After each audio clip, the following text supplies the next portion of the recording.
మళ్ళా చూడాలనిపిస్తుంది, మళ్ళా రావాలనిపిస్తుంది, మళ్ళా దిగుండాలనిపిస్తుంది. దానికోసమే మనం ఏమైనా చేయాలనిపిస్తుంది. అది ప్రేమ. ఇంక్రీజ్ అవుతుంది. ఎట్లా వచ్చిందో నీకు తెలిస్తే కదా, నేను ముందు మొదలు పెట్టుకున్నావా, వచ్చింది అది అట్లాగే వస్తుంది. దాన్ని పానేయకుండా జాగ్రత్తలకు మాత్రమే సత్సంగం కంచి లాంటిది అంతే. ఈ సత్సంగం అనేటువంటిది ఇవన్నీ కూడాను ఒక కంచిలాగా పెట్టుకోవటం, దాన్ని పాడవకుండా చూసుకోవటం, అదే గ్రో అవుతుంది. నేను చెప్పేది మీకు చాలా కొత్తగా అనిపించవచ్చు, ఎందుకంటే మీ ఉండేటి కాన్సెప్ట్స్ అంతా ఇట్లాగే ఉంటాయి. ముందు ఒక అనుభవం వస్తుంది, అనుభవం తర్వాత నమ్మకం వస్తుంది, నమ్మకం తర్వాత ప్రేమ వస్తుంది. యాక్చువల్లీ ట్రూత్ అది కాదు. ఇక్కడ ఉండేవాళ్ళలో 90% మంది ఇదిగో మేము మొక్కుకున్నాము, మాకు ఈ మొక్కు తీరింది, అందుకనే బాబా దగ్గరికి వచ్చిన వాళ్ళు దాదాపు 90% మంది లేరు. ఆ 10% కూడా ఊరికి ఫ్లూక్గా వదిలిపెట్టాను అంతే.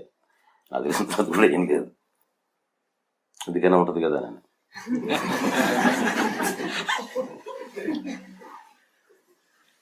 అట్లా మొక్కుకొని వచ్చేటువంటి వాడు ఇప్పుడు అట్లాగే ఉంటారు, వ్యాపారం చేస్తూనే ఉంటారు ఇప్పుడు కూడా.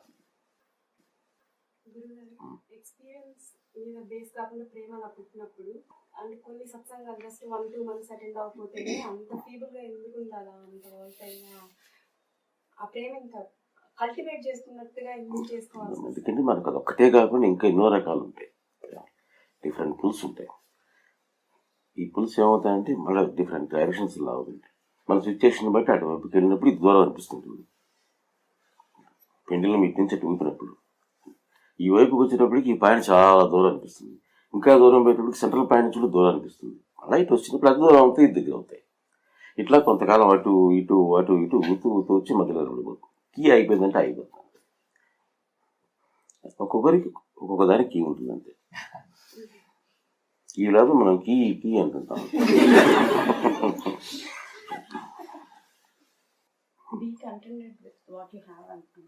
అది దేంట్లో కంటెంట్మెంట్ అంటే దేంట్లో అది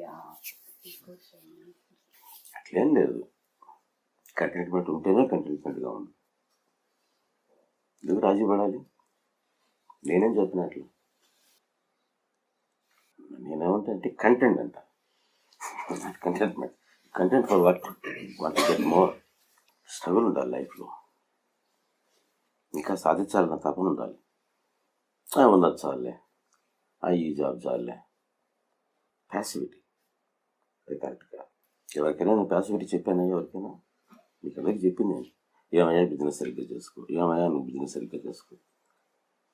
ఇదేం సరిపోతుంది, అదేం కాంటాక్ట్ అయ్యా నువ్వు చేస్తావు, పెద్ద సూపర్ క్లాస్ అనుకుంటున్నావా, ఇంకా పైకి పోవాలని అతనికి చెప్తాను. నిన్న అతనికి వస్తే ఇదే చెప్పాను. ఇంకొకరికి వచ్చి ఇదేంటి ఇంకా 40,000 ఏంటి, ఇంకా 80కి పో అని చెప్తాను. ఎందుకు కంటెంట్ కావాలి? కంటెంట్ అదే రకంగా మా ఆధ్యాత్మికతలోనే ఉండాలి, స్పిరిచువాలిటీలో ఉంది. చాలా ఇంకా కావాలి, ఇంకా కావాలి. దీంట్లోనే ఉండాలి, దాంట్లోనే ఉండాలి, డైనమిక్గా ఉండాలి. అంతే లేకపోతే ప్యాసివిటీ ఇస్ నాట్ స్పిరిచువాలిటీ అని అంటేనే హ్యావింగ్ ద స్పిరిట్. స్పిరిట్ లేకుండా చచ్చుపడిపోయింది కదా స్పిరిచువాలిటీ అంటే ఎట్లా? Spirituality without spirit. స్పిరిటెడ్గా ఉండాలి life. That which makes you spirited is spirituality.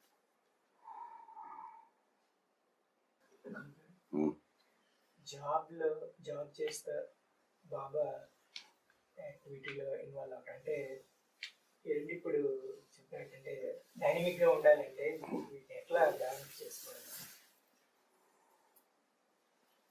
Balance చేసుకోకపోవడానికి రెండు ఆపోజిషన్ కాదు కదయ్యా.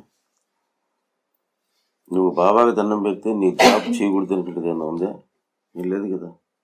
బ్యాలెన్స్ చేసుకోవటం అంటే జాబ్ చేసిన తర్వాత మిగతా టైంని మనం ఎట్లా ఉపయోగపెట్టుకుంటున్నాం, ఏ టైప్ మీనింగ్ఫుల్గా ఉపయోగపెట్టుకుంటున్నావో లేదో అని చూసుకోవచ్చు. ఎంత టైం అనేది కాదు ఇంపార్టెంట్. 8 hours చేస్తారా మీరు? 10 hours చేస్తారా జాబు?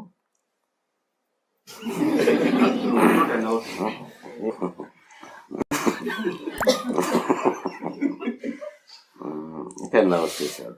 24 hours 10 hours పోయింది, 14 hours. ఎంతసేపు వదిలిపోతారు? మంచి స్లీపర్స్ చెప్పండి.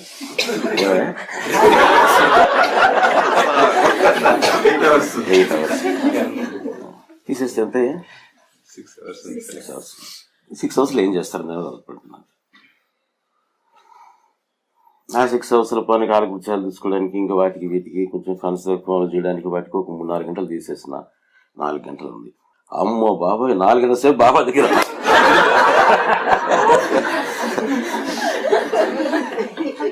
రోజుకి 4 గంటలు కాదయ్యా 2 గంటలు చేసినా చాలు బాబా స్మరణ బ్యాలెన్స్ అయిపోతుంది.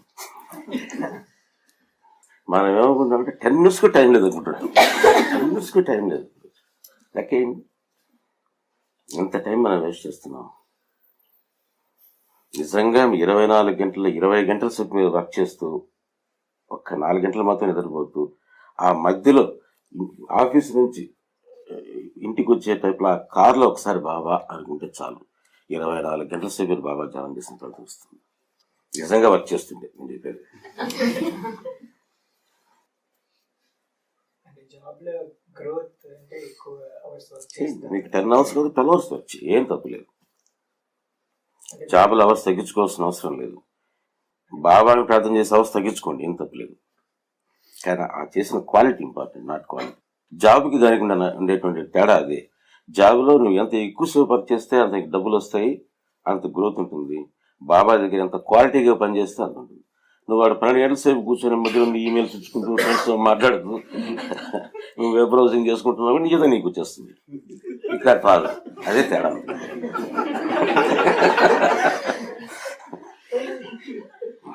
అక్కడ మీకు విజిలెన్స్ పెట్టుకొని విజిలెన్స్ కెమెరాలు పెట్టుకొని లేకపోతే విజిలెన్స్ సాఫ్ట్వేర్ పెట్టుకొని కనిపెడతారు వాళ్ళు. ఇక్కడ అవసరం లేదు. Quality is important.